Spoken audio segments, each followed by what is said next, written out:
Só me põe adiante para relatar para os irmãos uma parte da minha história. Nasci numa família onde minha mãe me ensinou a palavra de Deus da forma que ela aprendeu também. E eu tinha na minha mãe o exemplo de uma mulher de Deus. Porque a minha mãe, ela tinha um comportamento exemplar. Ela nunca usou nada de vaidade. Ela nunca tinha uma palavra bruta na boca. Minha mãe, quando ficava brava, ela falava mais devagar e mais macio ainda. Sempre nos ensinou que Deus era realmente o objetivo da nossa existência. E como ela tinha uma conduta muito boa, eu achava que não poderia ter uma igreja melhor do que a da minha mãe, porque ela tinha um comportamento muito bom, muito bom. É a minha mãe, todo mundo gosta da mãe, mas eu falo sem nenhum tipo de deformação da realidade. Ela era uma mulher admirável, no jeito dela ser. E eu, irmãos, quando eu era criança, eu tinha uma coisa dentro de mim que eu não entendia bem. Eu falava com a mamãe: mamãe, eu tenho comigo uma coisa que meus irmãos não têm. Porque eu tenho vontade de fazer uma coisa que eu não descubro o que é, mãe. Dentro de mim há um chamado para alguma coisa, mas eu não sei o que é isso, hein? Ela fala: meu filho, como eu vou saber também? Eu não sei. E aquilo me atormentava, eu sentia um vazio. Eu queria alguma coisa, eu não sabia o que era. Minha alma tinha saudade de Deus, eu não sabia o que era aquilo ali. E o tempo foi passando, e eu comecei a ler a Bíblia. E concomitantemente, alguns amigos meus também começaram a ler a Bíblia. E nós nos encontrávamos, e eu falei com eles: eu estou lendo a Bíblia. E eles disseram a mim: e nós também estamos lendo a Bíblia. É bonito, não é? O comportamento de Jesus Cristo é maravilhoso demais. Que homem maravilhoso. Que coisas bonitas tem na Escritura. É uma pena que isso não exista mais hoje, mas o comportamento de Jesus Cristo mexia muito comigo. O livro de Salmos também eu achava muito bonito, aquela poesia espiritual. Eu chegava a escrever, eu pegava um papel e ficava escrevendo o livro de Salmos. Eu falei: como pode uma coisa tão linda assim? Que coisa maravilhosa. Só que, irmãos, embora que minha mãe fosse uma mulher especial, zelosa, a doutrina da igreja onde ela estava não era capaz de modelar Cristo no coração de ninguém, não modelou no meu também não. E o fato é que, encontrando com esses amigos, nós encontrávamos algumas coisas na Escritura que perturbavam a gente. Eu falei: escuta, eu li na Bíblia que existem dons. Nós lemos também. E cadê os dons? Eu não sei onde estão, mas na Bíblia fala que existe isso aí. E outras coisas mais. O Espírito de Deus se expressando, que olha que coisa bonita isso aí. E eu comecei a falar com mamãe: mamãe, eu acho que essa igreja nossa não está certa não. Ela falou: meu filho, essa igreja nossa tem os homens mais sábios do mundo aqui. Esses homens têm uma formação invejável. São homens muito estudados. Eles sabem tudo. Eu falei: tá bom, mamãe. Eles sabem tudo, mas nossa igreja não é o que eu vejo na Bíblia. Não é. Não, filho, você está fazendo confusão. Você não conhece. Eu falei: tá bom. E o tempo passou. Meus amigos encontravam com eles ainda. E eu perguntava: vocês estão lendo a Bíblia ainda? Eu falei: nós estamos lendo ainda, lendo a Bíblia. Só tem um jeito para nós. Nós montar uma igreja para nós. Porque as igrejas que estão aí não tem o que está na Bíblia, não. Irmãos, eu continuei lendo a Bíblia, eles também. E eu falei com minha mãe: olha, eu vou largar essa igreja nossa aí, não vou ficar nela mais não. Eu falei: meu filho, se você largar essa igreja, você vai direto para o inferno. Porque a nossa igreja é a igreja certa. É a igreja milenar. Você não pode largar essa igreja. Nós vamos fazer o seguinte: eu vou pôr você para conversar com um homem que conhece Deus como ninguém. É o homem mais sábio que nós conhecemos. Ele vai conversar com você. Falei: pode marcar reunião com ele. Eu fui até a casa dele, uma casa de 3 andares. No andar de baixo, subterrâneo, ele tinha uma adega. e uma biblioteca. Cheguei até ele. Eu já conhecia ele, também me conhecia, porque ele foi professor meu, me deu aula de sociologia. Eu desci até lá e falou: Luiz, vamos tomar um vinho? Eu falei: hoje eu não quero vinho, não. Hoje eu quero só respostas. Eu falei: pois não. Tinha uma mesa, ele se assentou do lado de cada mesa e me pôs do lado de lá. E falou comigo: então, pode fazer suas perguntas, Luiz. Eu falei: bom, a minha primeira pergunta é a seguinte: eu li na Bíblia que o Espírito de Deus fala no homem. Eu nunca vi isso aí acontecer. E a minha primeira pergunta é essa: por que você estuda sem parar, ao invés de pedir que o Espírito de Deus fale na sua boca? Eu falei: meu filho, um homem sem estudo, ele não tem valor nenhum. Eu falei: tá bom. Minha segunda pergunta é a seguinte: eu li na Bíblia que existem dons. Eu nunca vi um dom, mas a Bíblia fala que tem. Por que você não tem dom, nem eu, nem ninguém aqui tem dom? Eu falei: meu filho, quando Jesus Cristo levou os apóstolos, levou os dons também, não tem mais dons. Eu falei: eu vejo um Deus na Bíblia e outro na sua boca. Eu desisto, eu pensei comigo: eu desisto, eu estou procurando uma ilusão. Mas eu procurei outro representante ainda, que havia feito uma pós-graduação aqui em Roma. Eu procurei ele, fui até ele na universidade, já conhecia, ele também tinha sido professor meu. Sentei-me com ele na cadeira, perguntei para ele, eu falei com ele: por favor, eu quero conhecer Deus, me apresenta a Deus, eu quero chegar perto de Deus. Irmãos, os ensinamentos que ele me deu me esvaziaram as esperanças toda. Eu estou perdido. Esse homem que sabe tanto. Eu desisti. Eu fui numa certa igreja evangélica, falaram meu nome lá na frente, fui muito bem tratado. Eu também não é isso que eu estou procurando, não. Eu desisti. Eu não vou mais procurar nas igrejas. O que eu encontrei na Bíblia, nas igrejas não tem. Eu desisto. E meu pai era um homem muito bom, mas ele não era religioso como minha mãe, não. Ele era meio largado com as coisas de Deus. Ele brincava comigo: meu filho, sua mãe fala que Deus fez o mundo, que Deus existe, ela fala a verdade. Deus existe mesmo. E ele que fez o mundo mesmo. Mas eu vou te falar uma coisa: ele fez o mundo e foi embora e nunca mais voltou aqui. Isso aqui está uma coisa ruim toda a vida. E eu ficava pensando que talvez a explicação para tudo isso aqui não esteja aqui mesmo, não. Estou procurando um lugar errado. Esses religiosos, eles só conhecem religião, Deus eles não conhecem.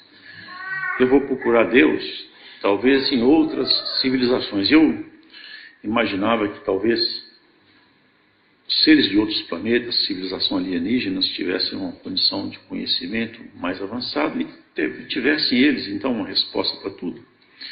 Eu me dediquei, então, ao estudo, me filiei a uma certa ordem, e daí para frente eu comecei uma busca interminável. Me filiei a uma ordem de pesquisa metafísica, e eu experimentei coisas que são coisas que existem, são terríveis demais, mas eu achava que era poder mental. Nunca imaginei que fosse coisa do inimigo. Porque com ele também eu nunca quis nada, até porque eu parei de acreditar nele. Os amigos falavam essas coisas assim: olha, se existe mesmo um demônio, uma assombração, manda ele lá em casa falar comigo, eu quero ver ele. Eu estava louco, não sabia, né? Mas Deus teve dó de mim. Eu só vejo assombração, diabo, essas coisas, em homem medroso. Homem corajoso, eu nunca vi relatar que viu essas coisas aí. E o fato é, irmãos, que eu comecei então a fazer esses estudos. Eu trabalhava, estudava, me formei, tinha uma vida normal. Ninguém sabia da minha procura metafísica secreta, né? Também me filiei ao grupo de ufólogos. E eu vi muita coisa. Eu ia em Belo Horizonte uma ocasião, na Praça 7, uma praça grande, com pessoas desconhecidas. Eu vi esse espírito de adivinhação que Paulo expulsou naquela moça. Eu vi esse espírito ali, só que eu não acreditava que era espírito, não. Ele falava assim com uma pessoa: você está desempregado, tem 3 filhos, sua mulher te largou. Você está com problema de saúde, isso nos seus rins. Você, esse chapéu na sua cabeça nem sequer é seu, você tomou ele emprestado esses dias. E foi assim. E eu falava: é isso aí, não. Esse é o poder da mente, é o segredo e a mente do homem. Depois eu estudava na universidade e lá tinha um moço. Eu nem lembro se ele estudava lá, aliás. Estudava não. Você precisa conhecer fulano de tal. Flávio. Ele procura as coisas que você procura também. Eu falei, me apresenta a ele. Eu queria, porque eu tinha visto muitas coisas, mas eu queria ver a telepatia. Alguém que conseguisse ler o pensamento do outro. Eu falei com ele, Flávio, você lê minha mente? Ele ficou me olhando. Eu não consigo ler sua mente. Mas se você externar, seja o que for, eu falo. Tá, muito bem. Se eu escrever num papel meu pensamento, você fala? Eu falei, falo. Então tá bom. Pegou uma caneta, pegou um papel. Ele ficou me olhando. Eu falei, não senhor. Você não vai olhar o movimento de minha mão. Vira de costas. Ele virou. Eu falei, vai lá para o fundo do corredor da universidade. Ele foi lá para o fundo. E eu escrevi. Eu falei, agora, Flávio, você vai passar a maior vergonha da sua vida, porque também eu sou esperto. Conheço isso aí. Que não tem ninguém para te falar, passar cola, nem se vai ver o movimento da minha mão. Eu escrevi assim, a vida não é somente matéria, mas também espírito. Quando eu fui escrever espírito, eu errei, risquei, escrevi por cima espírito. Peguei o papel e fiz assim. Tinha uma janela de madeira do meu lado, eu coloquei. Falei, aí Flávio, fala o que eu escrevi. Ele abaixou a cabeça, se pôs a mão na cabeça, abaixou. O Luiz escreveu assim, a vida não é somente matéria, mas também espírito. Você errou, mas está escrito espírito por cima. Foi terrível isso aí. Aí eu me entreguei nessa ordem metafísica. Eu não posso contar aqui as experiências que eu tive, nem convém que eu conte. Mas eu vi muita coisa. Eu vi objetos mexer sozinho, a telecinese que eles chamam, sem ninguém pôr a mão. E eu tirei tema porque, às vezes, com um campo magnético, você mexe com metal. Nós tínhamos colocado um objeto inerte ao magnetismo, isopor. Esse moço fechava os olhos e ele saía mexendo com o isopor. Eu falei, aqui não tem campo magnético, esse aqui é o poder da mente. Vi muita coisa, irmãos. Só que eu voltava na Bíblia porque meu vazio não acabava. Eu participei de sessão mediúnica, estudei o livro, estudei o kardexismo. Eu comecei a estudar tudo. Eu falei, o vazio não acaba. Eu falei, mamãe, não sai do meu coração isso. O que será que eu tenho? Por que meus irmãos não são assim? Eu tenho uma vontade de fazer uma coisa, mas eu não sei o que é. Eu também não sei, filho. E mergulhado nesse mundo metafísico, com experiências em outras áreas, uma ocasião eu escutei pela primeira vez a voz de Deus. Eu nunca tinha escutado a voz de Deus. Eu estava dormindo, exercitando essas coisas todas. E eu chegava a falar coisas, acho que Eliette nunca me viu contar isso. Eu tinha uma namorada naquele tempo, eu não gostava dela. Essa namorada era boliviana. Ela tinha chegado da Bolívia. E eu falei para ela, você encontrou com uma pessoa assim, você fez isso, isso. Ela começou a ficar assustada. Estou com medo de você. Estou ficando com muito medo de você. E eu pensava que a minha mente tinha aberto, eu tinha exercitado mesmo o poder da mente. Mas eu falo para vocês que era Satanás que me enganava, eu não sabia. E durante esse tempo aí, a voz de Deus falou comigo assim, tu és zambujeira. Zambujeira. Eu nem conheço essa palavra. Saí pelo lado de fora do quarto, fiquei olhando, falei, como que pode uma voz falar com um ser humano, me acordar, uma voz forte, e não tem ninguém que seja o autor dessa voz? Como que pode isso? Eu não dormi mais, falei, como pode uma voz falar comigo? Eu não estou louco, eu tenho certeza que eu não estou louco, mas como que pode uma voz falar? Eu não vejo ninguém. Outro dia cedo eu falei que minha mãe era solteira, mamãe, você conhece a palavra zambujeiro? Não, meu filho, eu também não. Peguei o dicionário e achei escrito lá, zambujeiro, Oliveira Brava. Falei, boa coisa eu não sou, hein? Oliveira Brava. Depois, quando o senhor me chamou lá na frente, eu abri a Bíblia e caí assim. E você, que no passado era zambujeira, eu te enxertei na verdadeira videira. Agora você não fica soberbo não, senão quebra você também, hein?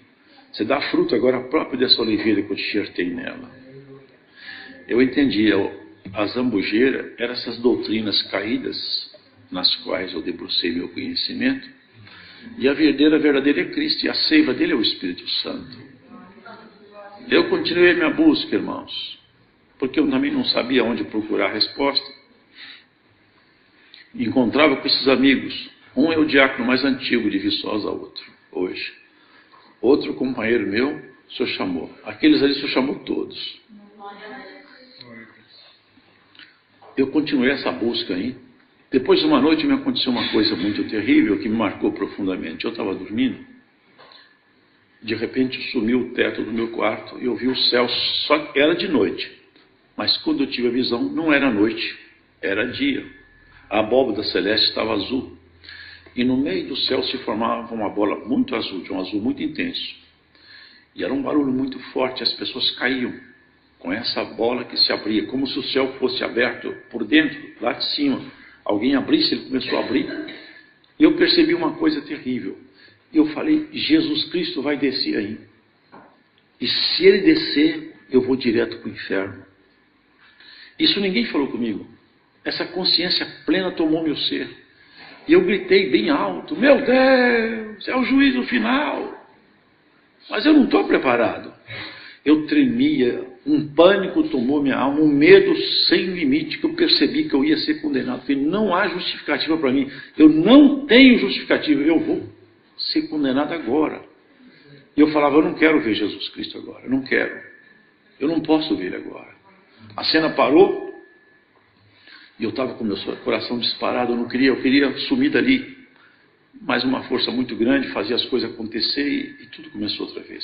Tudo igualzinho. E eu ficava com medo. Dessa vez ele vai aparecer. Mas ele não apareceu. E uma terceira vez mais, irmãos, eu fiquei em pânico. Suava muito, muito assustado, o coração disparado. Eu falei, o que eu vou falar com as pessoas? Como que eu vou procurar um lugar que faça o homem preparar para o juízo final? Onde que eu vou procurar isso? Os teólogos que sabem tudo não me falaram nada.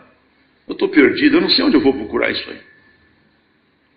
Eu começava a ler a Bíblia outra vez.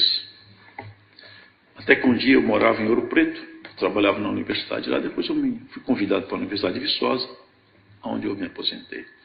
Mas nessa ocasião eu estava em Ouro Preto. Eu ia aos finais de semana em Viçosa, da onde eu sou, para visitar meus pais. Eu estava lá, um amigo meu falou, rapaz, tem uma igreja aí que tem as coisas que a gente falava. E ele falou assim, até demônio se entrar lá, eles expulsam, viu? Ah, é? Tá bom. Depois o outro falou comigo mais detalhe. Ele me leva lá, deixa eu lá ver. Fui lá, barbudo, eu usava barba. E cheguei lá, era de dia, de óculos escuros, estava sol. E tinha batismo, eu nem sabia o que era batismo. Entrei, subi a rampa. Mas, cara, na verdade não era igreja. Era uma saleta assim. Fui um amigo meu comigo, que havia falado que existia essa gente. Nós entramos. Essa pessoa que estava lá, depois se tornou grande amigo nosso. Orou no meu casamento. Eu já levou, chamava-se Pedro Tondim. Ele estava atendendo um batismo. Eu era praticante de arte marcial e fui professor de karatê. E eu aprendi que o homem não pode chorar. E eu hoje resisto para não chorar. Hoje várias vezes eu quis chorar e segurei. Sou chorão, mas choro escondido. Mas eu choro. Mas naquele tempo eu não chorava não. E eu quando olhei para o meu amigo ele estava chorando. E eu fiquei muito bravo. Falei, que vergonha. Chorando igual uma mulherzinha que perde todo mundo. Eu fiquei muito bravo. Eu fiquei sem lugar. Falei, puxa vida, perde ainda, que vexame. Ele começou a chorar. Depois ele falou assim, eu vou batizar. Ah, bom, agora é só o que faltava. Você está chorando e vai batizar. Ainda eu pensando comigo, você nem conhece essa doutrina, que gente é essa? Que povo é esse? Não é assim, a gente não batiza assim não. Você vai batizar na doutrina que você não conhece. Eu pensando, eu fiz assim nele para segurar. Eu falei, rapaz, você tem que aprender que não é assim. Quando eu ia segurar ele, me caiu um temor do céu. Não foi Deus que fez isso aí, porque eu não tinha esse temor. Me veio esse pensamento. Deus forjou esse pensamento em mim. Se essa obra for de Deus, eu não ponho minha mão. Mas se for, eu tiro o meu amigo, dizendo que ele é bobinho demais. Ele batizou mesmo. Eu estava com ele por aqui na garganta, quando chegou lá fora, eu contei a prosa que eu queria para ele. Chorando e na batida, eu falei com ele que eu quis. Falei, calma, calma. Está tudo muito bem. Agora só tem uma coisa. Quando eu subi essas escadas, eu olhei para o céu e falei, meu Deus, eu cansei das bandejas que o mundo oferece, eu cansei. como eu desejava ter a bandeja de Deus perante mim para comer uma comida celestial. E esse homem parou, olhou para nós. Você viu? Eu falei, vi. Deus falou, você entrou aqui e falou que você cansou da bandeja do mundo, não foi? Pois eu te mostro a minha bandeja, a minha palavra. Aqui é meu Espírito que fala com você e eu não quero nada seu, eu só quero seu coração. Eu chorei. Deus falou tudo que estava no meu coração, que eu conversei. Aquele homem falou tudo. Você tem que confessar porque ele falou que você ouviu também. E tudo bem, eu ouvi. Mas eu acreditar que era Deus, infelizmente, eu não acreditava. Falei, tá bom, deixa para lá então, não vamos discutir não. Falei, deixa ele aí, vai ficar nessa igreja então, pronto. Fui embora. Um dia eu voltei lá em Viçosa e encontrei com ele, eu sempre encontrava com ele. E aí, já está naquela igreja, hein? Falei, estou, e nunca mais vou sair de lá. Falei, o que te dá essa segurança de achar que você nunca mais vai sair de lá? Da onde você tirou essa certeza aí? Você sabe de onde eu tirei? Eu falei, não, eu estou interessado em saber. Eu estava ajoelhado no último banco, com as mãos assim, nas costas assim. E um dedo tocou a palma da minha mão. Eu olhei para trás, não tinha ninguém atrás de mim. Eu achei estranho. Como pode? E na hora da palavra, aquele homem que fala lá, ele não sabia falar ancião, aquele homem que fala lá falou assim, você, aonde você estiver, você vai ter que confessar que meu dedo te tocou dentro dessa igreja. Eu falei, foi exatamente assim que aconteceu, ou você está enfeitando? Eu falei, não, foi exatamente assim. Foi do jeito que você relatou, aconteceu. Eu falei, do jeito que eu relatei, aconteceu. Eu sou testemunho que esse dedo me tocou também as costas na costela numa ocasião. Eu falei, então, se eu vou lá então com você mais uma vez. Eu entrei. Esses dias até conheci o filho caçula dela, porque eu conheci como criança. Agora é um homem de 2 metros de altura. Não o reconheceria mais. Tive com ele agora no Água Rasa. Filho dessa irmã. Levantou uma irmã, pobrezinha. Hoje Deus abençoou a família dela. Ela está bem de vida, mas não era não.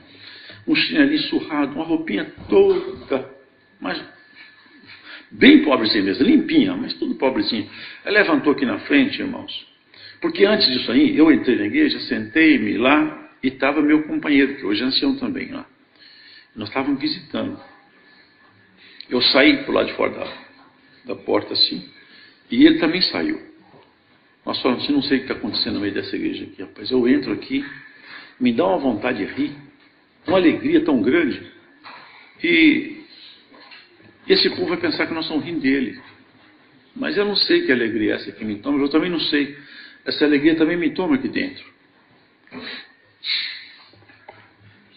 Então, irmãos, nessa ocasião que a irmã começou a testemunhar, ela contou essa obra. Ela estava com câncer. O câncer tomou conta de todo o seu corpo. Os médicos fizeram uma abertura no abdômen dela para tentar fazer alguma coisa, costuraram, falaram com ele, olha, não dá para pôr a mão aí. O câncer tomou conta de tal maneira do corpo dela que ela virou, é uma metástase só. Infelizmente, eu nem vou tentar mexer nela. Você se conforme com sua sorte, você é um viúvo. É só você passar aqui, eu te dou atestado de óbito, não precisa nem trazer ela aqui mais. Não tem o que fazer. Se é um homem pobre, leva ela para casa, aqui não tem o que fazer com ela. Ela contava lá. Ela falou com esse meu bem, eu estou desenganado. Me leva na igreja pela última vez, eu quero ouvir a voz de Deus. E o irmão, quando chegou, ele pediu para os últimos irmãos do banco saírem, porque infelizmente o cheiro dela não era insuportável. Sai daí, deixa, eu quero minha esposa entrar com ela na hora da palavra só. Na hora da palavra você falou assim, ô minha serva, você entrou aqui hoje, se você tem câncer, eu te curo, eu sou teu Deus. Ela falou assim, você crê? Eu creio, Senhor. E aquele dia ela foi curada na palavra e nunca mais o câncer voltou. Tem mais de 40 anos, até hoje nunca mais voltou. E ela contou isso daí e sentou-se no banco. E quando ela sentou-se no banco, o senhor tomou ele em línguas. E eu falei com o moço do meu lado, escuta, quem ensinou essa mulher a falar hebraico? Essa mulher não sabe falar nem português. Isso é dom de Deus. Eu falei, dom de Deus? E na hora de orar, eu fiquei vendo isso assim, aleluia. Eu falei, por que você fica fazendo isso aí? É a presença de Deus, é a virtude do Espírito Santo. É virtude do Espírito Santo. Você tem certeza que é o Espírito Santo que está nessa igreja? Eu tenho certeza. Porque se for mesmo, Não adiantou nada eu encontrar, porque o Espírito Santo não vai chegar perto de mim. Mas eu fui com aquela testemunha daquela mulher no coração. Ela voltou em Viçosa uns tempos atrás. Agora eu conheci esse menino dela, que era menininho quando ele foi embora. Agora está um homão.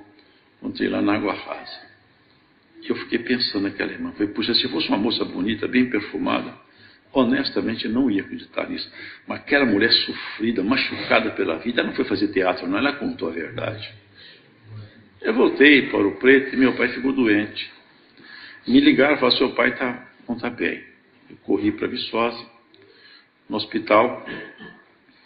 Meu pai agravou-se muito a enfermidade sobre ele.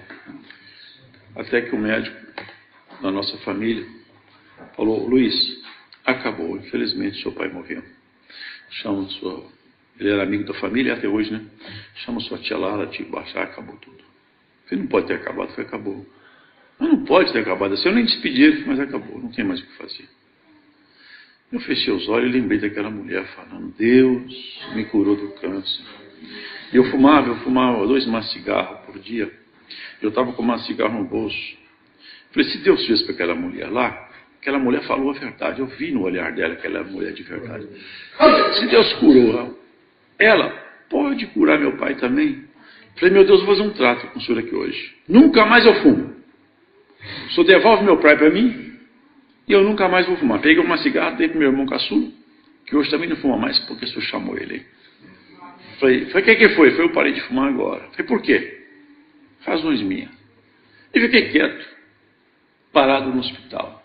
Passado um tempo, não sei quanto, veio o médico balançando a cabeça. Luiz, não estou entendendo mais nada nesse hospital. Falei, o que foi? Seu pai voltou à vida. Ele voltou à vida, eu vou levar ele embora para casa. Levei meu pai para casa e levei a fé dentro do meu coração. Falei, Deus escuta um homem. E nunca mais eu fumo. Eu tinha tanta vontade de fumar que eu saí andando pelas ruas. Saí do apartamento meu europeu, saí andando pelas ruas. Falei, fumar eu não vou, porque eu fiz trato foi com Deus e Deus me escutou. Não fumo mais.